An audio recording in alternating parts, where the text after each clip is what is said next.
In this video, we will be discussing what we call solving equations with special solutions. Special solutions are solving an equation using the steps that we already know for algebra, but something happens that seems a little bit different. You will be expected to apply knowledge in class, so pause and replay the video if or as needed. And this is just a reminder that as we solve these equations, some of them may seem like they're not working or that something strange is going on. Don't freak out if your equation breaks. Please look at your notes and your classwork, and we're going to solve the first equation. Pause the video, solve the equation, and then check back in to see how you did.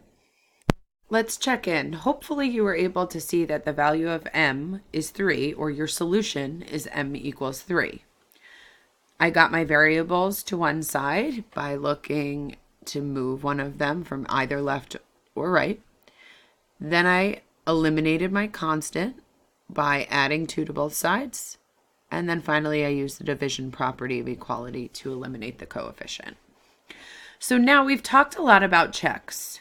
And if we were to check the solution of -1 in this equation, I would plug -1 in for m.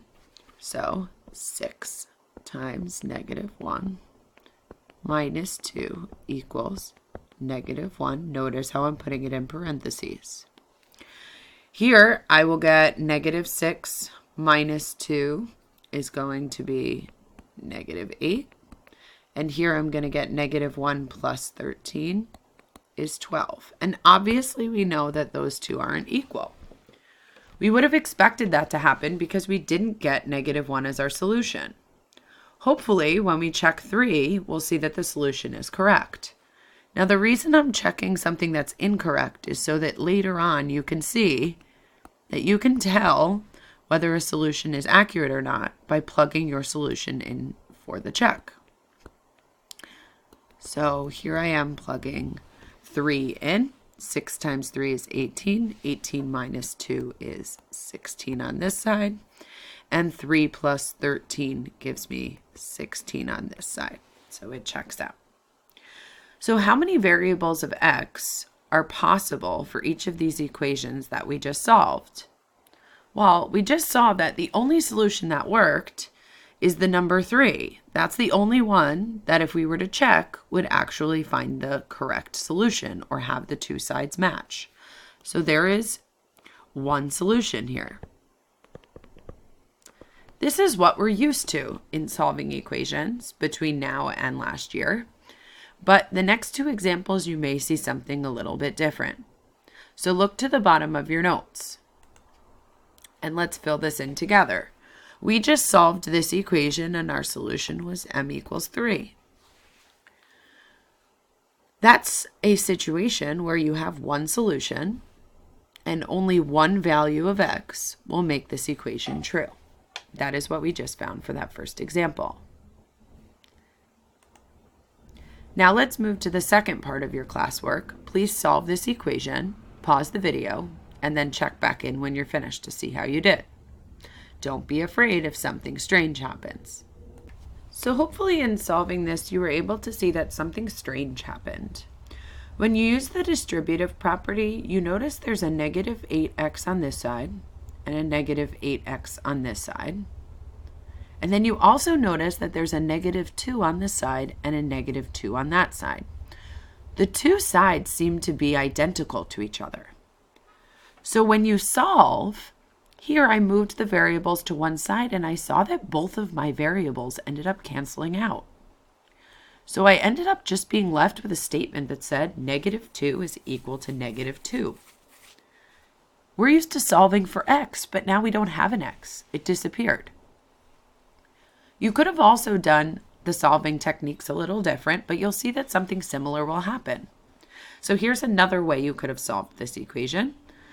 You moved the 2's to the same side and you saw that they canceled out.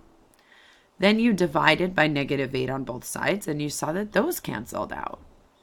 So then you had x equals x and you got your variables to one side. Well, x equals x seems to look very similar to -2 equals -2. And if you kept going, you see that 0 equals 0 is another possibility on where you could have stopped. So somehow we solved this equation, and you can see that your final result could be a lot of different things. So what does this mean for our solution?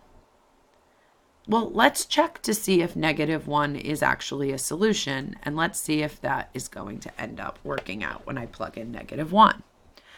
So -2 times -1 times 4. I'm just putting those backwards because 4 times -1 is the same as 4x here. Plus 1 equals -2 minus 8 times -1. So let's put this in our calculator and see what we get on both sides. If you pick this up and put it in your calculator and we plug this side in all in one string, we will get 6. And then we were to do the same thing with this side, we would also get 6, which means that this time -1 checked. But if you look in my work, -1 appeared nowhere. Well, now let's do the same thing, but let's check 3. So -2 times 4 times 3 plus 1 is equal to -2 minus 8 times 3. And let's pause and put it in our calculators and see what happens with these two sides. So when I plugged both of these two sides in my calculator, I saw that both were -26, which means then that 3 is also a solution. So somehow this time, -1 is a solution, 3 is a solution. So now let's look back at our answer over here when we solved, because I randomly picked -1 and 3. There was no reason why I picked those two numbers.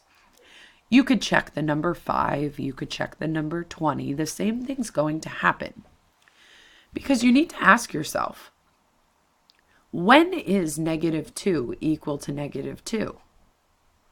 Well, they're always equal because they're the same number. When is x equal to x? Well, if x is the same value, then those two should also always be equal. When is 0 equal to 0? All the time. So now that brings me back to, well, let's look at where we started. When is -8x minus 2 equal to -8x minus 2? Well, they're always equal. So if they're always equal, then how many values of x should be solution for this? So now I would like you to look at the bottom of your notes. If we think about it, the number of values of x that are going to be a solution are infinite. There is no limit to how many will work because every number will work.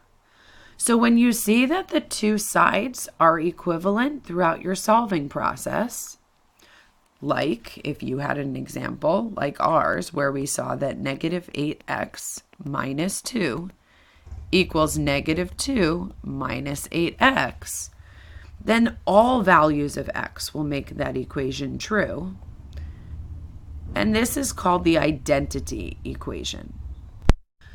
So you know that an equation has infinitely many solutions if at some point during your solving process you notice that the two sides of the equation are identical or are the exact same.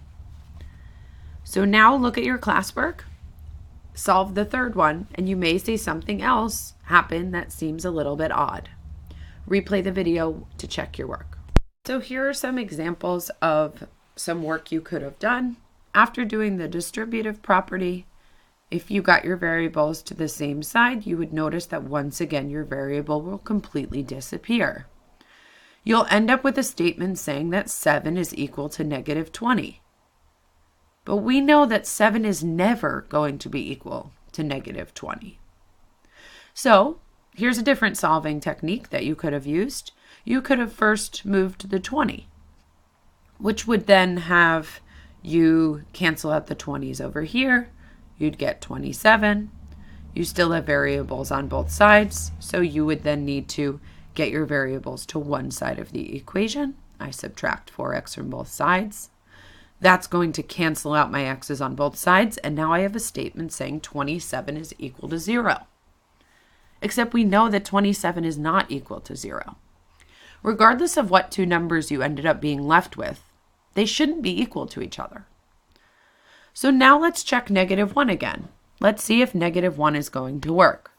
So 7 plus 4 times -1 equals 4 times -1 minus 5.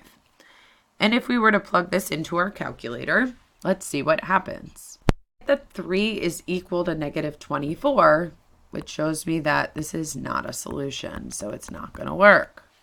So now let's try 3. 7 plus 4 times 3 is equal to 4 times 3, not -3. Sorry, let's make that neater.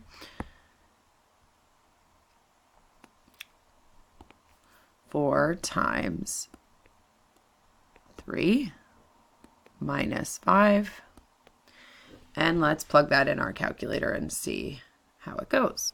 Here I get that 19 is equal to -8, which we know is not true. So neither of these two worked. But that should make sense because when we solved, we saw that no matter where we stopped, we ended up with a false statement. So when will your answer in the solving be true? It's never going to be true. So if no matter how you solve, you end up with a false statement, then how many x values do you think would be possible for this solution? Look to the bottom of your classwork. So this is a situation where you have no solution because no value of x will make this equation true, which this is called a contradiction. A contradiction means that the two sides will never be equal. It's impossible. So that's why we have a situation where there's no solution. So in summary then, let's think about it. How do you know the difference between an infinite solution situation and a no solution situation? When you solve an infinite solution situation, both sides of the equation should have the same expression, or you should end up with something that has the same number. Basically, you're looking for something that's always true. 5x is always equal to 5x. 12 is always equal to 12. 0 is always equal to 0. So if it's always true, you're going to end up with an infinite solution situation. That's the exact opposite of a no solution situation.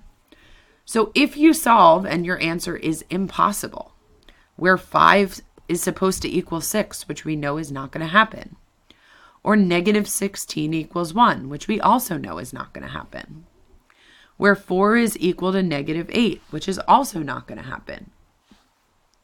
Here, where your answer is never true, that's where you have a no solution situation.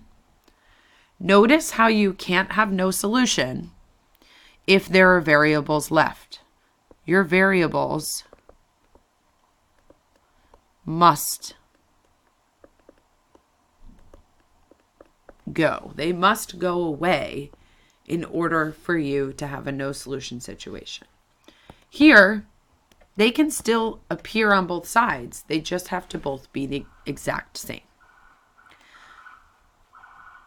So in this video, we've discussed the special solutions of an equation.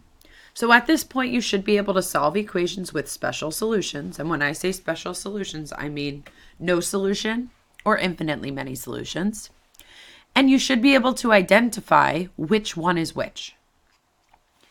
If you do not have a good understanding of what was discussed in this video, please replay it so that you can be prepared for class when you walk in the door. Have a great night.